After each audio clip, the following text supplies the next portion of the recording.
I want to ask you a broader question, not just with UAW, but in general. You're starting to hear more chatter in the United States about a general strike, like across the board. Obviously, France has the Yellow Vest movement going on. I don't know about UA, maybe it varies chapter to chapter, but in general, the unions have been, haven't been for a total strike like circa the Flint sit down days. Right, right. So, what are your thoughts? Because at the end of the day, I mean, the only way you are going to pressure sociopaths, because that's what these corporations are, in my opinion, are stopping to give no labor. Obviously, they could bring in strike breakers and things like that. But do you think we're headed to a point like that? Because I was talking to some Fiat Chrysler workers the other day. They're scared for their jobs. A recession is down the road anyway. So do you not? I'm not asking you to call for one. I'm asking you, do you think more aggressive action collectively with all of the unions and labor movement is needed? Well, first time, I think it was like 1981 when Ronald Reagan fired all the air traffic controllers and all the unions sat at home and said, "Oh, that really stinks." That was the beginning of the end. I truly believe that organized labor at that time, and I was like 11 years old, but I remember my dad coming home from work and saying, "This is terrible. This is the beginning of the end," and I think he was right. Moving forward, corporations are global, so they can pit Mexican workers. Even if Mexican workers made $15 an hour, and they don't, they make between $1.50 and $3 an hour, which is the problem. Workers in China, workers in Germany, workers in France, workers all around in Canada, right? Our friends and neighbors up in Canada. Unions, I think the future is some type of global union where if they're coming after me in Ohio, that my union brothers and sisters on the other side of the globe walk out of work. And when they're going after them on the other side of the globe, that we go out and walk out on a strike. Now, is that a pie in the sky dream? Probably. I don't know if organized labor could ever become global like the corporations have become, but I really think that's the only way for us, for working people to fight global corporations is through global unions. And I want to ask you, honestly, this stuff predates President Trump, but President Trump actually told people, I believe at a rally around here, Yeah. don't move. Your factory's good. I'm bringing back, don't sell your house, all those things. I covered Trump on the campaign trail. I thought it was a lot of hoodwinking, but frankly, when you have areas like Ohio, Michigan, Pennsylvania that have just been decimated by free trade and this, they're open to somebody saying those things. Can you kind of talk about not just Trump, but I mean, it's both parties. You have, on one hand, the Republicans have been union busting forever, but the Democrats, frankly, the Democratic Party of the last few years has not exactly done a lot to elevate labor unions, and they're all for retraining. Well, I spoke with some steel workers a couple years ago, said, my workers retrained. Unfortunately, there's no jobs. What is the role of Trump here, and what is the role of the Democratic Party as well? Look, I've written Donald Trump 2 letters since I've been here in May, since May of last year, and I've got no response, not even like a general, we got your letter type of response. So I think our current president, his plan, right, is to win the 24-hour news cycle, and he's going to continue to win that. I think what America needs is a 10, 20, 50, 100-year plan. We need people to get elected that are going to put a plan to this country and say, this is our strategy. This is what we're going to do, and stick with it and have bipartisan support. Is this another pie in the sky type of dream? Can our politicians do that? Have they been bought off already with the big money from corporations? They say corporations are people now too. They can give unlimited contributions to political donations. Well, then they should be good corporate citizens and have some a standard that they have to live by if they're going to make those contributions and be considered like that. I just don't think that our current system, the way it sits, gives the working man or average people a real fair shake in anything. And it's interesting you said that because, General Motors has donated quite a lot to politicians. And I mean, you say what you want, but Congressman Tim Ryan from here has taken, I believe, I've looked at 3 years, about 10,000 a pop. He said in response to this, the answer is not to retaliate against GM. I can't get in his head, but there's a lot of politicians that take money every election cycle, this and that, not just from GM, but from everyone. But they kind of look at it as they make a statement after things like that and talk tough, but what are they doing when it's not election year? I know you got to go soon, so I wanted to ask you, it seems to me what you're talking about in terms of the international coalition is right, because frankly, the unions for a long time, and folks in Warren and Detroit said this, have had a national strategy, but it's an international company. So does that mean, trying to set up conferences internationally? Does that mean trying, China, Mexico, America to meet in one place and strike? Well, I know you say it's pie in the sky, but so is Social Security, so is Medicare for all, so is civil rights. Goes on and on. What would be your blueprint for starting to get that international coalition going? Well, it's way above my pay grade. I'm just a local auto worker standing on a banana peel over here. I got a temporary title right now, and I'm trying to help my members get through what they're going through. But we need to have leaders at the top spots, talking to each other and getting a strategy and a game plan. I know our international union has worked with labor organizations all across the world and tried to help raise people up. We've seen in Brazil where workers have actually gained, even in Korea and South Korea, where workers are actually gaining. They're making more money. There's other countries like Mexico where the workers have been suppressed because the unions there are controlled by the government. So it's very difficult to raise the standard of living and raise workers' rights, human rights, until I think all these folks come together. And, you're talking about my friend, Congressman Tim Ryan. I've known him for 20 years, and of course, all politicians got to take money. But when GM made that announcement on November 26th, Tim was the first one here.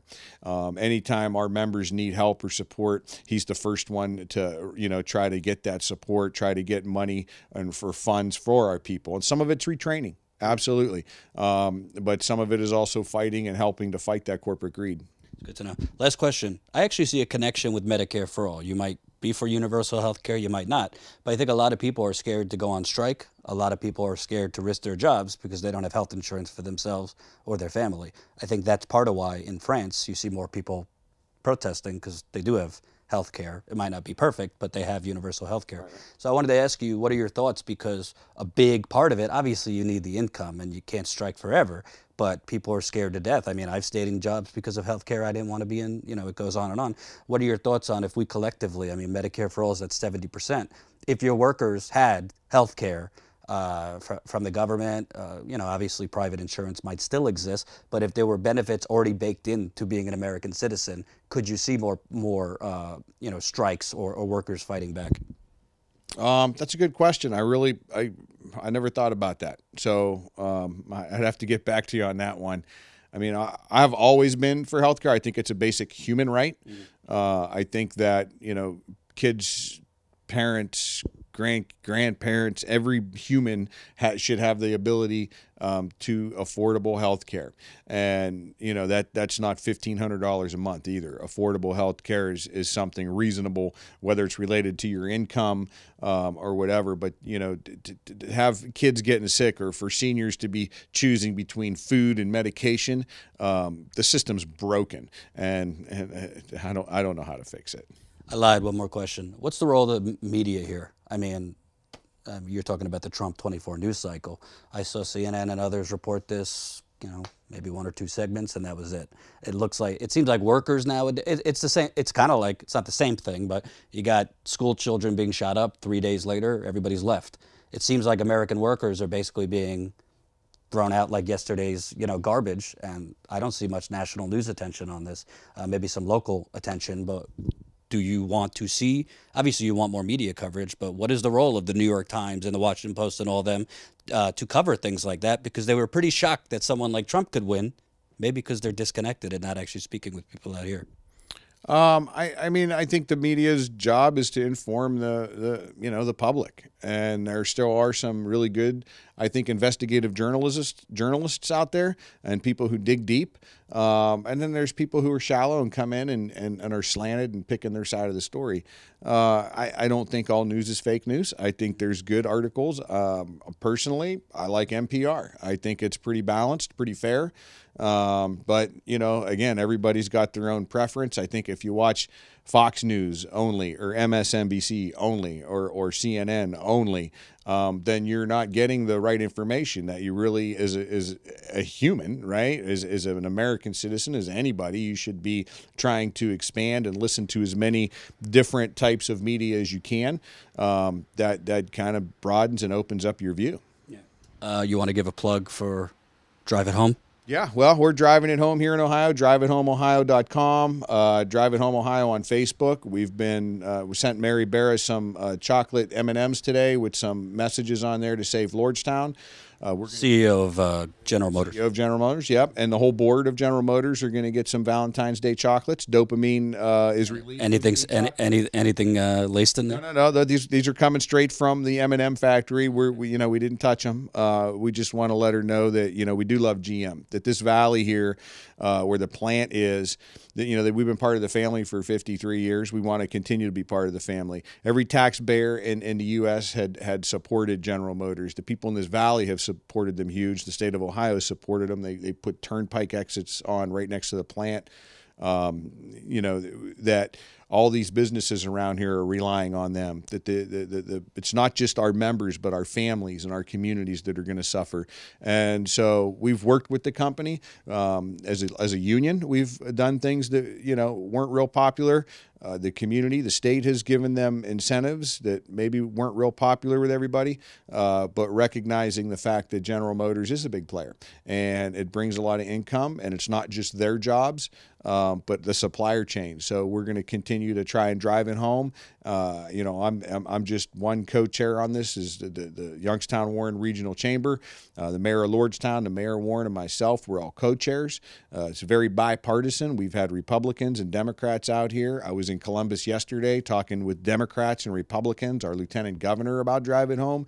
And, you know, they recognize the importance of manufacturing. Manufacturing is the backbone of our foundation, of our country. And we cannot just let that type of work leave the country. We need to be able to produce things here. And I think the best way to do that, if you're an American, is to go out and buy things that are made in America. If companies know that you give a shit and that you're going to buy stuff made in the USA, then they're going to start building stuff in the USA. You're a lot nicer than me, because I would have sent them some stale shit. Yeah.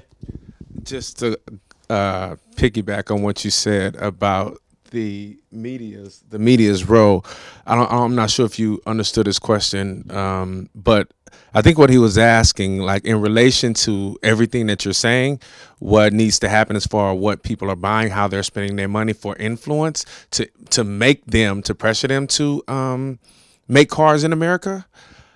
How does taking into consideration how Trump is like he is kind of bogarting all the media, what's the media's role in making sure that what's happening right now with the layoffs is on TV? Like, what's the local media, what's the national media's, not a preference, but what is their responsibility to make sure that they're letting the American people know how many other Americans are being laid off and what's going around and how these corporations are manipulating and taking advantage of these people that's dedicated the majority of their lives to GM. Like, what's the media's responsibility to make sure that stays in the news, that it becomes central instead of being lost under everything else? I mean, it's part of that is just, like I said, I think it's their responsibility, that the media does have some responsibility to inform and educate people. That's what they're supposed to do. How much of the media is bought by corporations and the wealthiest, you know, top 1%? And so sometimes I think the messages that are out there are slanted. In fact, I think almost every message is slanted. People are going to look at this and think I'm slanted. And maybe I am, right? Maybe I'm biased, but based on my worldviews and my specific position in life and the things that I've seen and done. But the best media is open about their biases rather than pretending to be a neutral robot, right, in my opinion. Oh, yeah, I couldn't really disagree. Yeah. And I think what's important is, some people say the unions haven't done enough. Some people say the unions have gotten everything they can. But the point is, the whole discussion needs to be in the news. Part of the reason labor unions have been under assault is because, frankly, the media is bought off. We have 6 global multi-billion-dollar conglomerates that own all of the media around the world. So if the media isn't basically, there's just numbers. General Motors made $8.1 billion in profits last year. They got $51 billion in bailout money, which I think the audio industry needed. But doesn't seem that there were many strings attached to that, along with the bank bailout. So I'm pretty sure the right to work is yeah, right to work too. So thank you, sir. Yep. Thank you for taking the time, and we'll be in touch. Thanks. Yep.